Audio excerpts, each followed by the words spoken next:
Seeds of Wisdom RV and Economics Updates Thursday morning the 9th of October 25. Listen to the full version on the official dinarreport.com blog and become our supporter on Patreon. Good morning. Dinar recaps. Israel and Hamas agreed to ceasefire and hostage deal. After years of conflict, a U.S.-brokered first phase of peace raises as many questions as hopes. The breakthrough moment. Israel and Hamas have agreed to the first phase of a ceasefire and hostage exchange under a 20-point peace plan mediated by former President Trump. The deal includes an immediate halt to hostilities, partial Israeli troop withdrawal from Gaza, release of hostages held by Hamas in exchange for Palestinian prisoners held by Israel. Reuters reports that Hamas has handed over a list of Israelis and Palestinians as part of the swap deal. Initial reactions. Widespread relief among civilians, cautious optimism from international actors, but unresolved tensions over implementation. Fragile peace versus structural fault lines. Trust and verification issues. As with past ceasefires, failure to comply, e.g. disarmament, troop movements, could unravel the agreement. Governance and security vacuum. Who governs Gaza post-withdrawal? How will Hamas be held in check? Humanitarian access and reconstruction.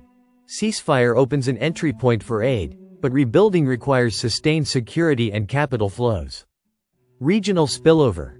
Neighboring countries, Iran, Lebanon, Egypt, and alliances may recalibrate based on how power balances shift. How this connects to global restructuring. Strategic realignment. This deal isn't just about peace in Gaza, it reorders regional alignments.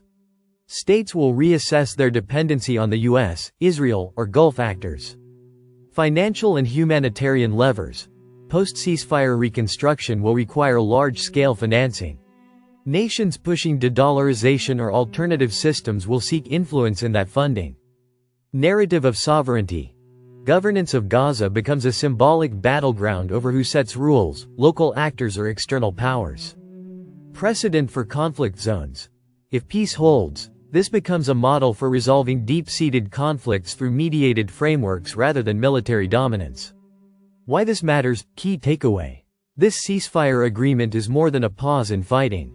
It represents a moment of potential realignment in power, capital, and legitimacy.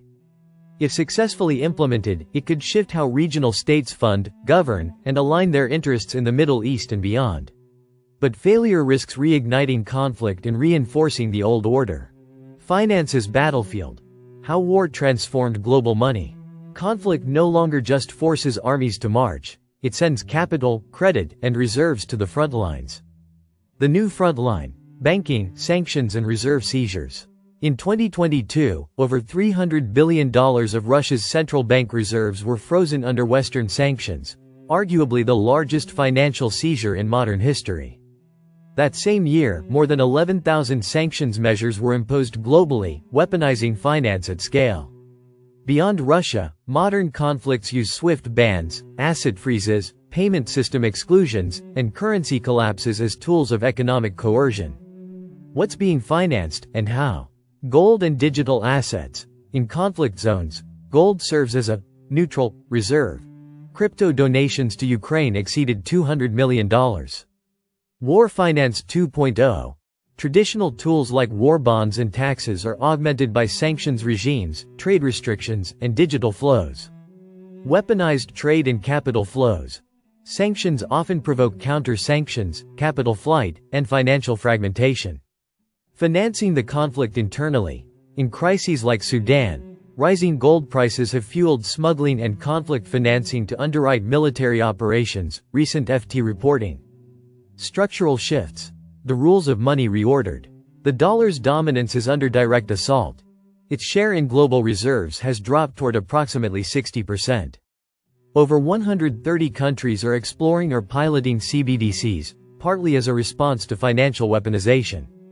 Research shows that sanction risk, network effects, and capital flight trigger migration toward alternative payment rails, SIPs, regional systems.